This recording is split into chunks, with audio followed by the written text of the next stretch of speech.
So, last night I watched Warcraft, the Warcraft movie. I had intended to see it in the theater, but I'm spoiled for movies now. There's a theater near here that it's just first class. It's reclining leather seats, charger ports. It's off the hook. And it didn't show this movie. So I'm like, well, I could see it at a regular theater or not at all. It's like I have to see it at the good theater. My expectations for movie going experiences have been bumped up to such a level I won't watch them unless it's I can essentially lay on a couch. Alright, so Warcraft. I want to open this with saying, because I keep thinking it in my head, Warcraft is not World of Warcraft. It's not. Those are separate games. They have the same continuity in theory, although the original Warcraft game had a decently complicated plot, fair number of characters. Even if they didn't appear in the game, you at least had them described as doing this, that, or the other. It was a very simple game. It was a very old game. The original Warcraft, Orcs and Humans, is from forever ago. That's one of the first PC games I really got excited about. God, I want to say that was way back when there was still a Babbage's. Or God, it was a long time ago. Regardless. So, what's the difference? Well, as the game series became older, and the releases for Blizzard tend to be very far apart. They develop games forever before they release them. In the intermediary time, the time in between them, they kind of retcon a lot of stuff. Well, this happened, but it actually meant this. And, I mean, in the original game, Medivh was an evil wizard who summoned the Dark Portal. And there's a kind of a little backstory. Like, literally, there's a little book that came with the game, and there was, like, a tiny little paragraph with, like, 4 sentences explaining who the hell Medivh was. Later, it's no, he was a guardian. No, later, he wasn't really a bad guy. He was a corrupted good guy. And da-da-da-da-da-da-da. This means this, and this really happened, and other stuff. So, it kind of walks back a lot, the series of games. So when I say this is more like, I'm getting ahead of myself as I always do. So by the time we get to Warcraft, World of Warcraft, which is an MMO, in other words, lots of people to talk to, lots of stories, lots of stuff is described, we have to walk back a lot. We have to go over old stuff and just retcon everything, so that there's enough story for there to be this big, huge thing with 1 million quests and stuff to do and different characters and da-da-da. But the original game, it kept it a lot simply because it didn't have a choice. The game came out forever ago, when games couldn't be that complicated. I'm kind of curious when the hell this game came out.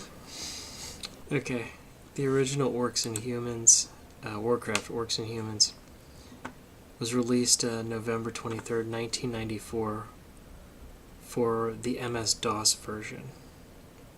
2 years later, the Macintosh version. That's awesome. And it really became a main rival to Command & Conquer, fostered the real-time strategy boom in the 90s. So it was an important game as far as gaming history goes. But convoluted plots. Let's get into this. God, this movie struck me immediately as they open up with a couple scenes and then cut to other scenes and introduce more characters in each scene and then cut to other scenes. It's like I just started watching this movie and was like, holy crap, the pacing on this is unreal. It's like we have a lot of story and stuff we want to do, while at the same time we want to set things up for a complex arc for lots of different characters, so we have to explain their background, how they feel about stuff, and to explain that. So this movie has no time to sit still. It's 2 hours long and they use every damn second of it. In the beginning of this movie, don't believe me, check this movie out, and notice in the beginning how quickly we transition from location to location. It's boom, we're here, okay, let's get on this flying griffin, okay, let's go over here, oh, well, let's go take a horse over here. It's just like, wow. It's like, slow the hell down. With the amount of stuff they wanted to do and the way they do it, they would have been better off with a series, like a cable series, because I can't imagine regular TV could afford this. This was very expensive to make, and had a lot it wanted to do. I mean, it couldn't tell one or two of these stories. It wanted to tell all of them. I mean, the fact that it's a kind of a goofy fantasy world, you don't really have time to dwell on that. Like, it doesn't seem goofy simply because we don't have time to sit and look at anything. It just whoosh, rushes past everything. It's amazing. I'm going to call this a compulsory review, but let me state, I didn't dislike this film. I actually rather liked it. I was watching it. I was like, oh, I remember that character. Grom Hellscream. Terry Notary. But he didn't have a damn word. He didn't have a damn word to say. It was crazy. And that was a character who, in the original game, was like, he yelled at people when he sang songs. And that was part of the jokey bit of that game, too. And he didn't really say anything. That's a shame. Okay, this needs to be said, too. They clearly intended for there to be, like, at least 2 more movies like this. God. 2 more movies like this. Like 2 hours long and just flooded with information. I don't think that's going to happen. I don't think that's going to be a thing. Budget was $160,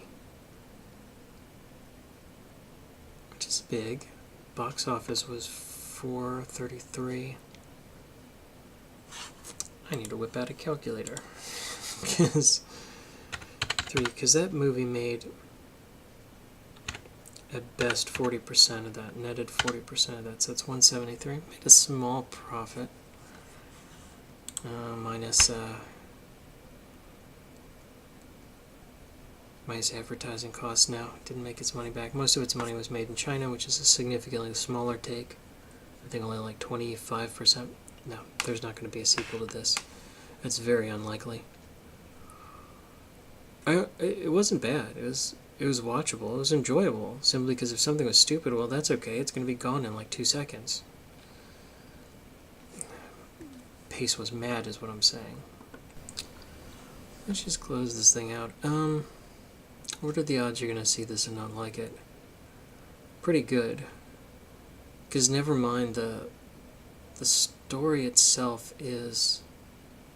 It's not so much complex, it's just there's so many damn characters all doing their own thing.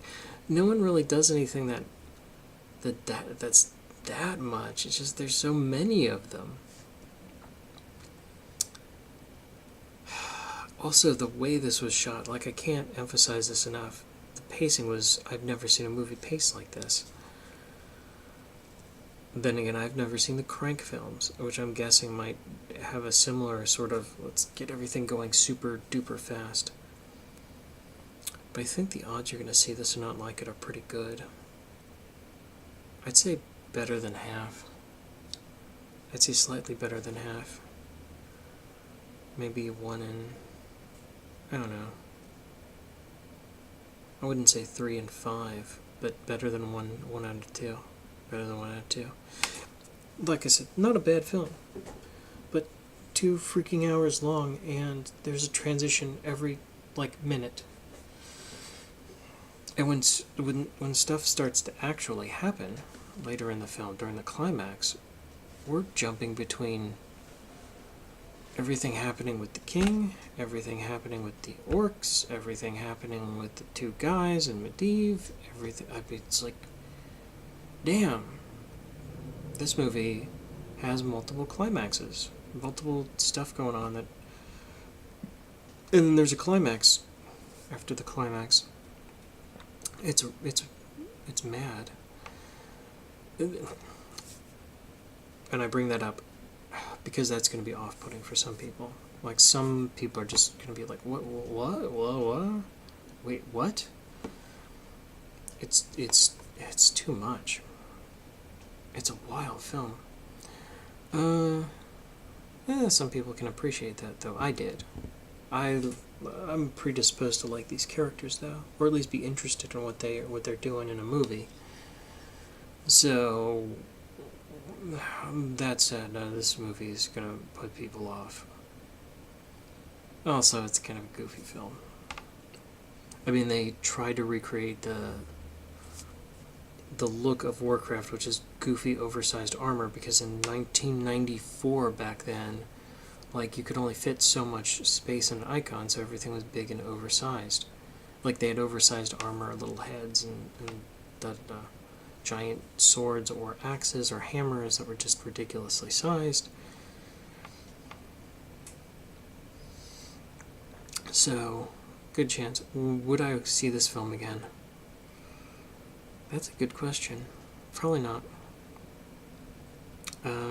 This was long. It was kind of a slog, and there wasn't anything to it. As I said, it's not complex. It just has a lot of characters. So it's not like, oh, I missed that little detail over there that they snuck in, that little Easter egg or what have you.